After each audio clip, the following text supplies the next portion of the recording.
Shalom മിഷൻ്റെ മുമ്പിലിരുന്നു കൊണ്ട് ഈ ശുശ്രൂഷയിൽ കടന്നു വരുന്ന ഓരോരുത്തരെയും പിതാവായ ദൈവമേ അങ്ങേ കൈകളിലേക്ക്, പുത്രനായ ദൈവമേ അവിടുത്തെ ഹൃദയത്തിലേക്ക്, പരിശുദ്ധാത്മാവായ ദൈവമേ അവിടുത്തെ അഗ്നിച്ചിറകുകളിലേക്ക് ഞാൻ സമർപ്പിക്കുന്നു.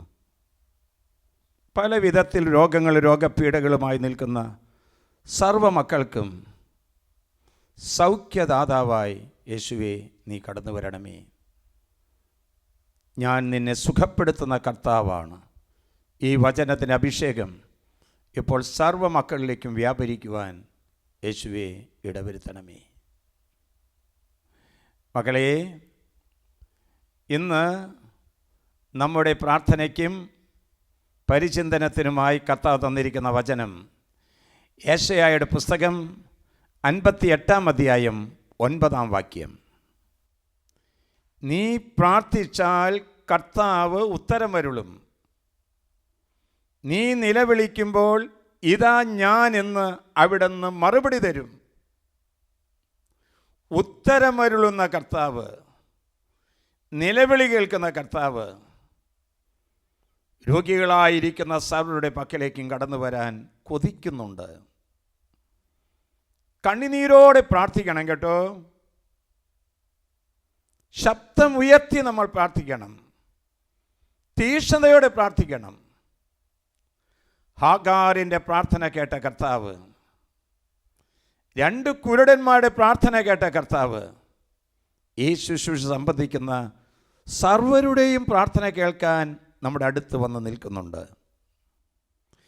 ദൈവമുണ്ട് എന്ന അറിവും വിചാരവും പോരാ, ദൈവവുമായിട്ടുള്ള ഗാഢമായൊരു ബന്ധം നമുക്ക് വേണം. കുറ്റമറ്റവനായി വ്യാപരിക്കാൻ, പ്രവർത്തിക്കാൻ കഴിയുമ്പോഴാണ് നമ്മെ വിശ്വസ്തനായിട്ട് കാണുന്നത്. വിശ്വസ്തനെ ദൈവം സമൃദ്ധമായി അനുഗ്രഹിക്കും. പക്ഷേ മക്കളെ ഓർക്കണം, നമ്മൾ വിശ്വസ്തരായി തീരുമ്പോൾ ഒരു പക്ഷെ ഞെരുക്കപ്പെട്ടേക്കാം. തകർന്നു പോകരുത്. ഒരു പക്ഷേ നമ്മളെ വിഷമിപ്പിച്ചേക്കാം. നിരാശരാകരുത്. പീഡിപ്പിക്കപ്പെട്ടേക്കാം.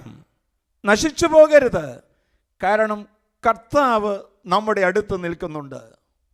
നാം അറിയുന്നതിനേക്കാൾ ഉപരിയായി ദൈവം എന്നെ അറിയുന്നുണ്ട്. ദൈവത്തിന് നമ്മെക്കുറിച്ച് വിചാരമുണ്ട്.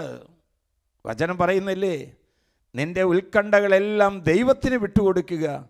നിന്റെ കാര്യത്തിൽ കർത്താവ് ശ്രദ്ധാലുവാണ്. എന്ത് രോഗമായിക്കൊള്ളട്ടെ, എന്ത് പീഡയായിക്കൊള്ളട്ടെ, കർത്താവ് ഇടപെടുന്ന നിമിഷത്തിലേക്ക് പ്രവേശിക്കുകയാണ്. യോഹന്നാന്റെ സുവിശേഷം 16 അധ്യായം 24 വാക്യം. ഇതുവരെയും നിങ്ങൾ എൻ്റെ നാമത്തിൽ ഒന്നും തന്നെ ചോദിച്ചിട്ടില്ല.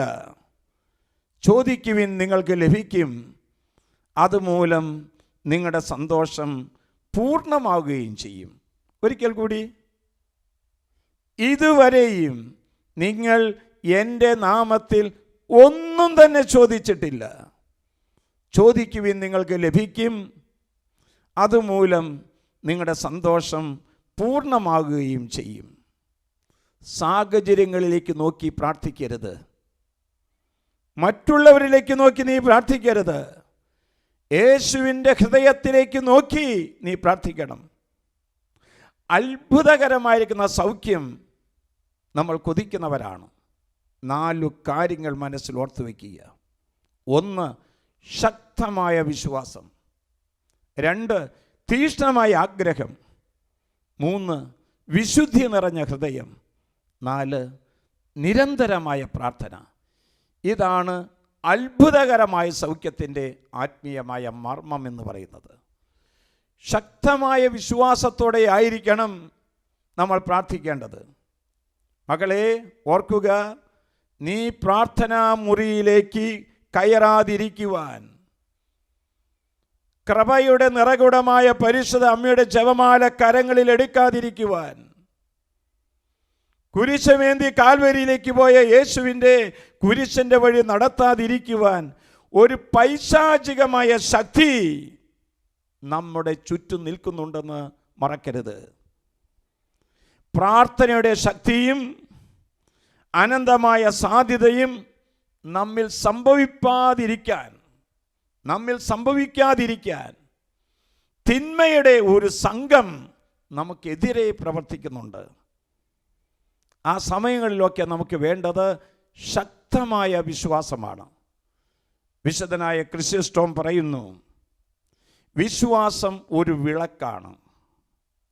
വിളക്ക് ഭവനത്തെ മുഴുവൻ പ്രകാശിപ്പിക്കുന്നത് പോലെ നമ്മുടെ ആത്മാവിനെയും മനസ്സിനെയും ശരീരത്തെയും ഉജ്ജ്വലിപ്പിക്കുന്നവനാണ്, പ്രകാശിപ്പിക്കുന്നതാണ് വിശ്വാസം. അതുകൊണ്ട് വിശ്വാസത്തിൻ്റെ പ്രകടനം പോലെ, യേശുവെ ഞാൻ അങ്ങയെ സ്നേഹിക്കുന്നു, യേശുവെ ഞാൻ അങ്ങയെ ആരാധിക്കുന്നു, യേശുവെ ഞാൻ അങ്ങയിൽ വിശ്വസിക്കുന്നു, യേശുവെ ഞാൻ അങ്ങയെ അനുഗമിക്കുന്നു, ഇങ്ങനെ കൂടെ കൂടെ പറഞ്ഞുകൊണ്ടിരിക്കുക. ഹൃദയം ഇങ്ങനെ ജ്വലിക്കാനായിട്ട് കർത്താവ് ഇടവരുത്തും. അതുകൊണ്ട് പ്രിയപ്പെട്ടവരെ, യാക്കോബിൻ്റെ ലേഖനം 5-ാം അധ്യായം 15-ാം വാക്യത്തിലൂടെ പറയുന്നു, വിശ്വാസത്തോടു കൂടിയ പ്രാർത്ഥന രോഗിക്ക് സൗഖ്യം നൽകുന്നു. ഞാൻ വിശ്വസിക്കുന്നു, ലോകം കണ്ടിട്ടുള്ള ഏറ്റവും വലിയ ഫിസിഷ്യനാണ് യേശു കർത്താവ്. നമുക്ക് ശരീരത്തിന് എന്തെങ്കിലും നൊമ്പരങ്ങൾ ഉണ്ടാകുമ്പോൾ, ഏതെങ്കിലും അസ്വസ്ഥത ഉണ്ടാകുമ്പോൾ ഒരു ഫിസിഷ്യനെയാണ് കാണാൻ പോകുന്നത്. ശ്രദ്ധിക്കുക, ലൂക്കയുടെ സുവിശേഷം 4-ാം അധ്യായം 39-ാം വാക്യം. അവൻ അവളുടെ അടുത്തെത്തി പനിയെ ശാസിച്ചു, പനി വിട്ടുപോയി. അവൻ അവളുടെ അടുത്തെത്തി പനിയെ ശാസിച്ചു, പനി വിട്ടുപോയി. പ്രിയപ്പെട്ടവരെ, ശാസിച്ച് പ്രാർത്ഥിക്കാൻ പഠിക്കണം, സമർപ്പിച്ച് പ്രാർത്ഥിക്കാൻ പഠിക്കണം. ഞാൻ ഓർക്കുന്നുണ്ട്, വിശുദ്ധ കുർബാന കഴിഞ്ഞ ഉടനെ തന്നെ ഒരമ്മ ഒരു കുഞ്ഞിനെ തുള്ളൽപ്പനിയുമായിട്ടാണ് വന്നത്. അച്ഛാ, ഒന്ന് പ്രാർത്ഥിക്കണമെന്ന്. ഞാനിങ്ങനെ ഹൃദയത്തിൽ പ്രാർത്ഥിച്ചു, ദൈവമേ, ഏതാനും സമയത്തിന് മുൻപ് അങ്ങയെടുത്ത് എൻ്റെ പാവപ്പെട്ട കരം ഈ കുഞ്ഞിന് ഞാൻ നീട്ടാൻ പോകുകയാണ്, നീ ഇടപെടണം. ദിവ്യവൈദ്യനും ഔഷധവുമായ യേശുവേ, ഈ കുഞ്ഞിൽ വന്ന് നിറയണമേ, ഈ പനിയിൽ നിന്ന് മോചനം നൽകണമേ. നെറ്റിത്തടത്തിൽ കുരിശടയാളം വരച്ചിട്ട് അമ്മയോട് പറഞ്ഞു, 7 നന്മ നിറഞ്ഞ മറിയമേ എന്ന പ്രാർത്ഥന അൾത്താരുടെ മുമ്പിൽ പ്രാർത്ഥിച്ചു പോയിക്കൊള്ളൂ, കുഞ്ഞ് സുഖം പ്രാപിക്കും. എൻ്റെ പ്രിയപ്പെട്ടവരെ, ആ പ്രാർത്ഥന കഴിഞ്ഞ് അമ്മ അവിടെ ഇരുന്നു. കുറച്ചു നേരം പ്രാർത്ഥിക്കുന്നത് ഞാൻ ശ്രദ്ധിച്ചായിരുന്നു. കുറച്ച് കഴിഞ്ഞ് ഞാൻ പുറത്ത് ഇങ്ങനെ നിൽക്കുന്ന സമയത്ത് വന്നിട്ട് പറയാണ്, അച്ഛാ, ഒന്ന് തൊട്ടു നോക്കിയാൻ. ആ പനിയുടെ ചൂടിൻ്റെ അളവ് കുറഞ്ഞ് ഒരു സാധാരണ സൗഖ്യവുമായിട്ട് കടന്നുപോയത് ഞാൻ ഓർക്കുന്നുണ്ട്. പ്രിയപ്പെട്ടവരെ, ശാസിച്ച് പ്രാർത്ഥിക്കാനും സമർപ്പിച്ച് പ്രാർത്ഥിക്കാനും നമ്മൾ പഠിച്ചിരിക്കണം. ലോകം കണ്ടിട്ടുള്ള ഏറ്റവും വലിയ ഫിസിഷ്യനാണ് യേശു കർത്താവ്. 2, ലോകം കണ്ടിട്ടുള്ള ഏറ്റവും വലിയ ഗൈനക്കോളജിസ്റ്റാണ് യേശു കർത്താവ്. ഇപ്പോൾ ഈ ശുശ്രൂഷയിൽ സ്ത്രീ സഹജമായ രോഗങ്ങളുമായി ആരെങ്കിലും ഇരിക്കുന്നുണ്ടെങ്കിൽ കർത്താവ് അവരെ സ്പർശിക്കാനായിട്ട് ആഗ്രഹിക്കുന്നുണ്ട്. ലൂക്കയുടെ സുവിശേഷം 8-ാം അധ്യായം 43-ാം വാക്യം. 12 വർഷക്കാലമായി രക്തസ്രാവം ഉണ്ടായിരുന്നവളും ആർക്കും സുഖപ്പെടുത്താൻ കഴിയാതിരുന്നവളുമായ ഒരു സ്ത്രീ യേശുവിൻ്റെ പിന്നിലൂടെ കടന്നു വന്ന് അവൻ്റെ വസ്ത്രാഞ്ചലത്തിൽ തൊട്ട മാത്രയിൽ സൗഖ്യം. ഇമ്മീഡിയറ്റ് ആണ്. തൊട്ട മാത്രയിൽ സൗഖ്യം. അവൾ തൊട്ടത് യേശുവിൻ്റെ വസ്ത്രത്തിലല്ല, യേശുവിൻ്റെ ഹൃദയത്തിലാണ് തൊട്ടത്. എൻ്റെ പ്രിയപ്പെട്ടവരെ, നമ്മളും വിശ്വാസത്തോടുകൂടി വിശുദ്ധ കുർബാന സ്വീകരിച്ച് യേശു എന്ന് വിളിച്ചാൽ ആ വിളിപ്പുറത്ത് കർത്താവുണ്ടെന്ന് ഞാൻ അനുഭവിച്ചിട്ടുണ്ട്. ഏതാനും നാളുകൾക്ക് മുമ്പ് കോളേജിൽ പഠിക്കുന്ന ഒരു പെൺകുട്ടി സ്ത്രീ സഹജമായിരിക്കുന്ന ആർത്തവം ഇല്ലാത്തതിൻ്റെ പേരിൽ അമ്മയോട് പറയാൻ പോലും വിഷമിച്ച് വന്നു നിന്ന ഒരു നിമിഷം ഞാൻ ഓർക്കുന്നുണ്ട്. ഞാൻ പറഞ്ഞു, മാതൃസഹജമായ രോഗങ്ങൾക്കും മാതൃത്വത്തിനും നമ്മെ സഹായിക്കുന്ന അമ്മയാണ്. അമ്മയോട് പ്രാർത്ഥിക്കാറുണ്ടോ? മോളെ, നീ ജപമാല ചൊല്ലുന്നുണ്ടോ? അവൾ കീഴോട്ട് നോക്കി നിന്നു. അവൾ പറഞ്ഞു, ഞാൻ അങ്ങനെ ജപമാല ചൊല്ലാറില്ല.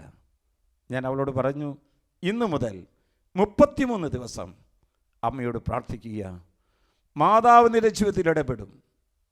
ആ സമയം നോക്കിയപ്പോൾ അവളുടെ കണ്ണുകളിൽ നിന്നും 2 കണ്ണുനീർ തുള്ളികൾ താഴേക്ക് വീഴുന്ന ഞാൻ കണ്ടു. പ്രാർത്ഥിച്ചു. അവിടെ യാത്രയായി. ഒരു കൊച്ചു പ്രാർത്ഥനയും കൊടുത്തു. യേശുവേ, അവിടുത്തെ തിരുരക്തം കൊണ്ട് എന്നെയും എൻ്റെ ഗർഭപാത്രത്തെയും കഴുകി വിശുദ്ധീകരിച്ച് സുഖപ്പെടുത്തണമേ എന്ന്. എൻ്റെ പ്രിയപ്പെട്ടവരെ, 1.5 മാസം കഴിഞ്ഞപ്പോൾ ആ അമ്മായും ഈ മകളും കൂടി കടന്നു വന്ന് എൻ്റെ മുമ്പിൽ നിന്ന ആ നിമിഷം ഞാൻ ഓർക്കുന്നുണ്ട്. അവൾ ഋതുമതിയായി മാറി. അവളുടെ മരുന്നുകളൊന്നും കഴിക്കാതെ തന്നെ അവൾ പൂർണ്ണമായി സൗഖ്യം പ്രാപിക്കാനിടയായി. ലോകം കണ്ടിട്ടുള്ള ഏറ്റവും വലിയ ഗൈനക്കോളജിസ്റ്റാണ് യേശു കർത്താവ്. ജെറുസലേം വചന കൂടാരത്തിൽ 3000-ലധികം കുഞ്ഞുങ്ങൾ ഉണ്ടാകില്ല എന്ന് വിധി എഴുതിയിരിക്കുന്ന ദമ്പതികൾക്ക് കുഞ്ഞുങ്ങളെ നൽകിയ മാതാവിൻ്റെ ഗർഭപാത്രമാണ് ജെറുസലേം വചന കൂടാരം എന്ന് പറയാൻ എനിക്ക് സന്തോഷമുണ്ട്, പരിശുദ്ധ അമ്മയോട് ചേർന്ന്. എൻ്റെ പ്രിയപ്പെട്ടവരെ, പ്രാർത്ഥിക്കുക, മാതാവിനോട് പ്രാർത്ഥിക്കുക, കുമ്പസാരിച്ച് പ്രാർത്ഥിക്കുക, വിശുദ്ധ കുർബാന സ്വീകരിച്ച് പ്രാർത്ഥിക്കുക. നിന്റെ ശരീരത്തിൻ്റെ രോഗപീഠകളിൽ നിന്ന് അവിടുന്ന് വിടുതൽ നൽകും. 3-മതായി, ലോകം കണ്ടിട്ടുള്ള ഏറ്റവും വലിയ സ്കിൻ സ്പെഷ്യലിസ്റ്റാണ് യേശു കർത്താവ്. ഇപ്പോൾ നമ്മുടെ ശരീരത്തിൽ തന്നെ ചിലപ്പോൾ ചില ഡോട്ട്, ചിലപ്പോൾ ചില പാണ്ട്, ചിലപ്പോൾ ചില സോറിയാസിസിൻ്റെ തുടക്കങ്ങൾ, അത് ചിലപ്പോൾ ചുണങ്ങ്, ഇങ്ങനെയുള്ള ആളുകൾ ഇപ്പോൾ ഈ ശുശ്രൂഷയിൽ പങ്കെടുക്കുന്നവരിൽ ഉണ്ടാകാം. മറക്കരുത്, ലൂക്കയുടെ സുവിശേഷം 17-ാം അധ്യായം 12-ാം വാക്യം. അവൻ ഒരു ഗ്രാമത്തിൽ പ്രവേശിച്ചപ്പോൾ അകലെ നിന്ന് 10 കുഷ്ഠരോഗികൾ വിളിച്ചു പറഞ്ഞു, യേശുവേ, ഗുരു, ഞങ്ങളിൽ കനിയണമേ. നിലവിളിയാണത്. യേശുവേ, ഗുരു, ഞങ്ങളിൽ കനിയണമേ. യേശു അവരെ നോക്കിക്കൊണ്ട് പറഞ്ഞു, നിങ്ങൾ പോയി പുരോഹിതരെ കാണിച്ചു കൊടുക്കുക. 10 പേരും ഓടുകയാണ്. പോകുന്ന വഴിക്ക് 10 പേരും സൗഖ്യം പ്രാപിച്ചു. അവർക്കറിയാം യേശു പറഞ്ഞത് സംഭവിക്കുമെന്ന് അവർ വിശ്വസിച്ചിരുന്നു. അവർ ഓടി.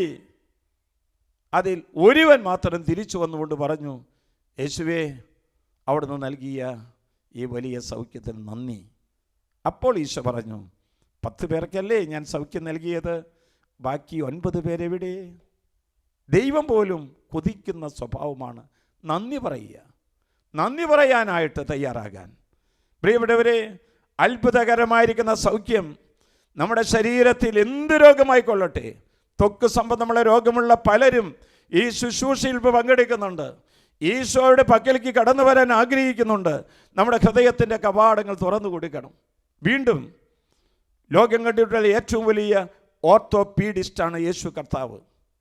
അസ്ഥി സംബന്ധമുള്ള രോഗങ്ങളുമായി ആരെങ്കിലും ഈ ശുശ്രൂഷയിൽ പങ്കെടുക്കുന്നുണ്ടെങ്കിൽ ഈശോ പറയുന്നു, ഞാൻ നിന്നെ സുഖപ്പെടുത്തുന്ന കർത്താവാണ്. ലൂക്കയുടെ സുവിശേഷം 13-ാം അധ്യായം 11-ാം വാക്യം. 18 വർഷക്കാലമായി ഒരു ദുരാത്മാവ് ഉണ്ടായിരുന്നവളും രോഗിണിയായി നിവർന്നു നിൽക്കാൻ സാധിക്കാത്ത വണ്ണം കൂനിപ്പോയ ഒരു സ്ത്രീയെ യേശു കണ്ടു.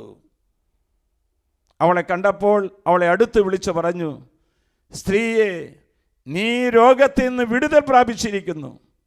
അവൻ അവളുടെ മേൽ കൈകൾ വെച്ചു. തൽക്ഷണം അവൾ സൗഖ്യം പ്രാപിച്ചു. ഇപ്പോൾ പലതരത്തിലുള്ള അസ്ഥി സംബന്ധമുള്ള രോഗമുള്ളവർ, ഡിസ്ക് സംബന്ധമുള്ള രോഗമുള്ളവർ, വാരിയല് സംബന്ധമായ രോഗമുള്ളവരൊക്കെ ഈ ശുശ്രൂഷയിൽ പങ്കെടുക്കുന്നുണ്ട്. ദൈവമായ കർത്താവ് പറയുന്നു, ഞാൻ നിന്നെ സുഖപ്പെടുത്തുന്ന കർത്താവാണ്. ശ്രദ്ധിക്കണേ, ദൈവശക്തിയുടെ വെളിപാടാണ് സൗഖ്യം. ദൈവശക്തിയുടെ പ്രവർത്തനമാണ് സൗഖ്യം. ദൈവരാജ്യത്തിൻ്റെ സ്ഥിരീകരണമാണ് സൗഖ്യം. പൈശാചിക ശക്തിയുടെ സംഹാരമാണ് സൗഖ്യം. എല്ലാവരും എഴുന്നേറ്റ് നിൽക്കാം. എഴുന്നേറ്റ് നിന്ന് കർത്താവിനെ സ്തുതിക്കുന്നു. ഹല്ലേലൂയ, ഹല്ലേലൂയ, ഹല്ലേലൂയ. ഞാൻ നിനക്ക് വീണ്ടും ആരോഗ്യം നൽകും. നിന്റെ മുറിവുകൾ ഞാൻ സുഖപ്പെടുത്തും. ഞാൻ നിന്നെ സുഖപ്പെടുത്തുന്ന കർത്താവാണ്. ഓ ദൈവമേ, അശുദ്ധാത്മാക്കളെ വചനം കൊണ്ട് പുറത്താക്കുകയും എല്ലാ രോഗികൾക്ക് സൗഖ്യം നൽകുകയും ചെയ്ത കർത്താവേ, ഇപ്പോൾ ഈ ആരാധനയിൽ പങ്കെടുത്തുകൊണ്ടിരിക്കുന്ന സർവർക്കും അത്ഭുതകരമായ സൗഖ്യം, അത്ഭുതകരമായ സൗഖ്യം, അത്ഭുതകരമായ വിടുതൽ നൽകണമേ യേശുവേ. സൗഖ്യം പകരും എൻ ദൈവമേ, എന്നിൽ കനിയണമേ. എല്ലാവരും ചേർന്ന് സൗഖ്യം പകരും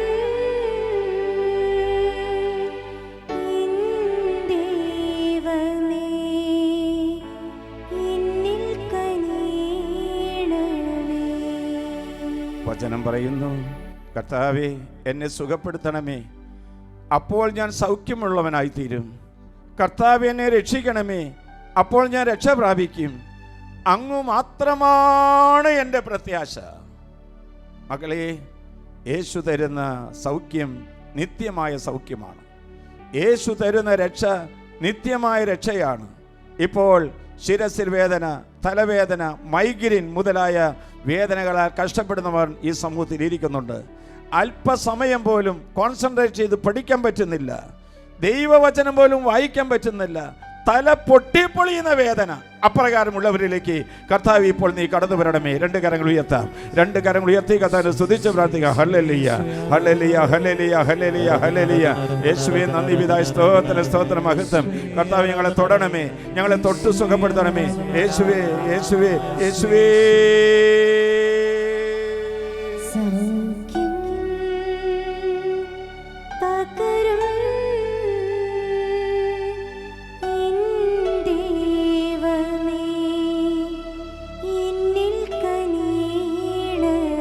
എല്ലാവരും ചേർന്ന് പാടുക. സൗഖ്യം പകരും എൻ ദൈവമേ, എന്നിൽ കനിയണമേ. വചനം പറയുന്നു, വിശ്വാസത്തോടുകൂടിയ പ്രാർത്ഥന രോഗിക്ക് സൗഖ്യം നൽകും. വിശ്വാസത്തോടുകൂടിയ പ്രാർത്ഥന രോഗിക്ക് സൗഖ്യം നൽകും. ശ്വാസ സംബന്ധമായ തടസ്സമുള്ളവർ, രാത്രികാലത്ത് ഒന്ന് ശ്വാസം വലിക്കാൻ പോലും ബുദ്ധിമുട്ടുന്നവർ, ഹൃദ്രോഗികൾ, രക്തക്കുഴൽ ചുരുങ്ങിപ്പോകുന്നവർ, കിഡ്നി സംബന്ധമുള്ള രോഗമുള്ളവർ, ക്യാൻസർ രോഗികൾ, പാൻക്രിയാസ് രോഗികൾ, ഈ സമയം കർത്താവിനോട് പറയണം, കർത്താവേ, നീ വന്ന് ഞങ്ങളൊന്ന് തൊടണം. ഇപ്പോൾ വിവിധങ്ങളായ ഭവനങ്ങളിലും മുറികളിലിരുന്ന് കരഞ്ഞ് പ്രാർത്ഥിച്ചുകൊണ്ടിരിക്കുന്നവരുടെ പക്കലേക്ക് യേശുവേ, നീ കടന്നു വരണമേ. രണ്ട് കരങ്ങൾ ഉയർത്താം. വിശ്വാസത്തോടെ കരങ്ങൾ ഉയർത്തുക. ശ്വാസകോശ രോഗികൾ സൗഖ്യം പ്രാപിക്കട്ടെ. ത്വക്ക് രോഗികൾ സൗഖ്യം പ്രാപിക്കട്ടെ. കർത്താവ്, ഹൃദയരോഗികൾ സൗഖ്യം പ്രാപിക്കട്ടെ. കിഡ്നി രോഗികൾ സൗഖ്യം പ്രാപിക്കട്ടെ. ക്യാൻസർ രോഗികൾ സൗഖ്യം പ്രാപിക്കട്ടെ. യേശുവേ,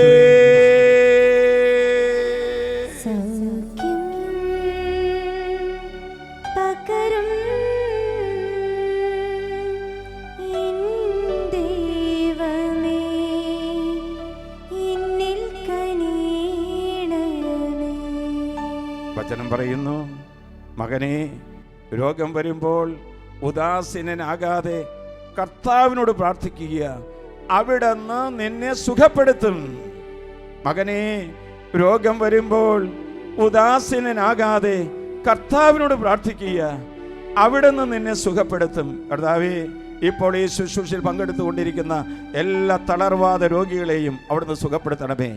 പോളിയോ ബാധിച്ച് എഴുന്നേൽക്കുവാനോ നടക്കുവാനോ കരങ്ങൾ ഉയർത്തുവാനോ പ്രാർത്ഥനാ സമയത്ത് ഒന്ന് കൈകൾ ഉയർത്തി പ്രാർത്ഥിക്കാനോ സാധിക്കാത്ത മക്കളിലേക്ക് കർത്താവ് നീ കടന്നു വരണമേ. കൈകാലുകൾ തളർന്നു പോയി കാലങ്ങളായി തളർന്നു കിടക്കുന്ന രോഗശൈലിയിൽ കിടക്കുന്ന രോഗികളുടെ രോഗശൈലിയിലേക്ക് കർത്താവേ നീ കടന്നു വരണമേ. അസ്ഥി രോഗികളായി അപകടത്തിൽപ്പെട്ട് കൈകൾ ഒടിഞ്ഞ് കാലൊടിഞ്ഞ് കിടക്കുന്ന മക്കളുടെ പക്കലേക്ക് യേശുവേ നീ കടന്നു വരണമേ. നട്ടെല്ല്, വാരിയെല്ല്, ഡിസ്ക് മുതലായ രോഗങ്ങളാൽ ക്ലേശിക്കുന്ന സർവ്വ രോഗികൾക്കും സൗഖ്യം നൽകുവാൻ യേശുവേ കടന്നു വരണമേ. രണ്ട് കരം ഉയർത്തി കർത്താവിനെ സ്തുതിച്ച് പ്രാർത്ഥിക്കട്ടെ. ഹല്ലേലൂയ, ഹല്ലേലൂയ, ഹല്ലേലൂയ, ഹല്ലേലൂയ, ഹല്ലേലൂയ. യേശുവേ, യേശുവേ, യേശുവേ, യേശുവേ, യേശുവേ. സൗഖ്യം പകരും ദൈവമേ, എന്നിൽ കനിയണമേ. വചനം പറയുന്നു, ജനങ്ങളെല്ലാം അവനെ ഒന്ന് സ്പർശിക്കുവാൻ അവസരം പാർത്തിരുന്നു. അവനിൽ നിന്ന് ശക്തി പൊട്ടി പുറപ്പെട്ട് എല്ലാ രോഗികളെയും അവിടുന്ന് സുഖപ്പെടുത്തുന്നു. കർത്താവായ ഷുഗർ രോഗിയുടെ പക്കലേക്ക്, പ്രഷർ രോഗിയുടെ പക്കലേക്ക്, കൊറോണ ബാധിച്ച് വെന്റിലേറ്ററിൽ കിടക്കുന്ന രോഗിയുടെ പക്കലേക്ക്, വിഷാദ രോഗികളിലേക്ക്, മാനസിക രോഗികളിലേക്ക് കർത്താവ് നീ കടന്നു വരണമേ. കേൾവി ശക്തിയില്ലാത്ത കുഞ്ഞുങ്ങളിലേക്ക്, കണ്ണിന് കാഴ്ചയില്ലാത്ത മക്കളിലേക്ക് നീ കടന്നു വരണമേ. ഇപ്പോൾ വെന്റിലേറ്ററിൽ കിടക്കുന്ന മക്കളിലേക്ക്, ശ്വാസകോശ രോഗികളിലേക്ക്, ശ്വാസം വലിക്കാൻ ബുദ്ധിമുട്ടുന്ന രോഗികളിലേക്ക് കർത്താവ് കടന്നു വരണമേ. രണ്ട് കരം ഉയർത്തി കർത്താവിനെ സ്തുതിക്കാം. യേശുവേ, യേശുവേ, യേശുവേ, യേശുവേ, യേശുവേ, യേശുവേ. കരങ്ങൾ ഉയർത്തി കർത്താവിനെ സ്തുതിക്കാം. ഹല്ലേലൂയ, ഹല്ലേലൂയ, ഹല്ലേലൂയ, ഹല്ലേലൂയ, ഹല്ലേലൂയ. പോരാ, പോരാ, പോരാ. കർത്താവിനെ സ്തുതിക്കുക, വിശ്വാസത്തോടെ പ്രാർത്ഥിക്കുക, തീക്ഷ്ണതയോടെ പ്രാർത്ഥിക്കുക, ശക്തിയായി പ്രാർത്ഥിക്കുക, സ്വരമുയർത്തി പ്രാർത്ഥിക്കുക, കണ്ണുനീരോടെ പ്രാർത്ഥിക്കുക. യേശുവേ,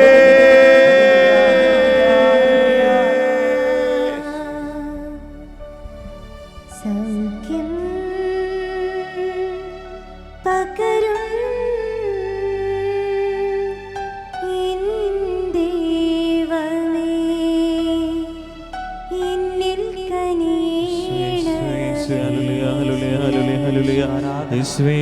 കർത്താവേ നിന്റെ ദൈവത്തിന്റെ വലിയ കൃപ ഞങ്ങൾക്ക് നൽകണമേ. കർത്താവേ നിന്റെ കരുണയുള്ള കരം ഞങ്ങൾ നൽകണമേ. ഞങ്ങൾ രോഗങ്ങളെ സമർപ്പിച്ച് പ്രാർത്ഥിക്കുന്നു. കർത്താവേ നീ വന്ന് ഞങ്ങളെ സുഖപ്പെടുത്തണമേ. കർത്താവേ നിന്നെ തൊട്ടാ മതി, നിന്റെ വാക്കൊന്നു മതി. കർത്താവേ ഞങ്ങൾ സുഖം പ്രാപിക്കാൻ എന്ന് ഉറച്ചു വിശ്വസിക്കുന്നു. കർത്താവേ എല്ലാ രോഗികളിലേക്കും കർത്താവേ നിന്റെ തിരുനിലാവിനൊഴുകിയ തിരുരക്തം കൊണ്ട് സുഖപ്പെടുത്തണമേ എന്ന് ഞങ്ങൾ പ്രാർത്ഥിക്കുന്നു. യേശുവേ, യേശുവേ, യേശുവേ. Hallelujah, hallelujah. പരിശുദ്ധ പരമാ ദിവ്യകാരുണ്യത്തിനെ എന്നേരവും ആരാധനയും സ്തുതിയും പുകഴ്ചയും ഉണ്ടായിരിക്കട്ടെ.